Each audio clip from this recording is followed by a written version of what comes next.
বিসমিল্লাহির রহমানির রহিম। ভর্তি চলছে। বীরগঞ্জ সরকারি কলেজে অনার্স প্রথম বর্ষে ভর্তির জন্য প্রাথমিক আবেদন ফরম পূরণ চলছে। যারা বাড়িতে থেকে বাড়ির খেয়ে অত্যন্ত স্বল্প খরচে জাতীয় বিশ্ববিদ্যালয়ের অধীনে অনার্স কোর্স সম্পন্ন করতে চান, তারা আর দিনাজপুর, রংপুর কিংবা ঠাকুরগাঁও সরকারি কলেজকে প্রথম চয়েস না দিয়ে বীরগঞ্জ সরকারি কলেজকেই প্রথম পছন্দ হিসাবে বেছে নিতে পারেন।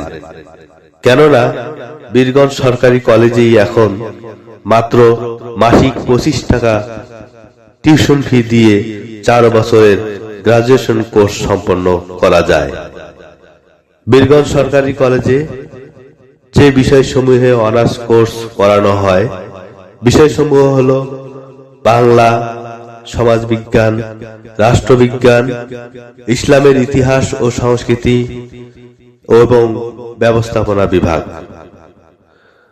প্রাথমিক আবেদন ফরম পূরণের শেষ তারিখ 28 ফেব্রুয়ারি 2025 খ্রিস্টাব্দ। জাতীয় বিশ্ববিদ্যালয় এবছর ভর্তি পরীক্ষা নেওয়ার সিদ্ধান্ত গ্রহণ করেছে। জাতীয় বিশ্ববিদ্যালয়ের অধীনে সেই ভর্তি পরীক্ষা অনুষ্ঠিত হবে 3রা মে 2025 খ্রিস্টাব্দ রোজ শনিবার। বিশেষ দ্রষ্টব্য, ভর্তি পরীক্ষার ঠিক 7 দিন আগেই এডমিট কার্ড সংগ্রহ করে আপনি আপনার পরীক্ষা কেন্দ্রটি নিশ্চিত হন। ধন্যবাদ সবাইকে।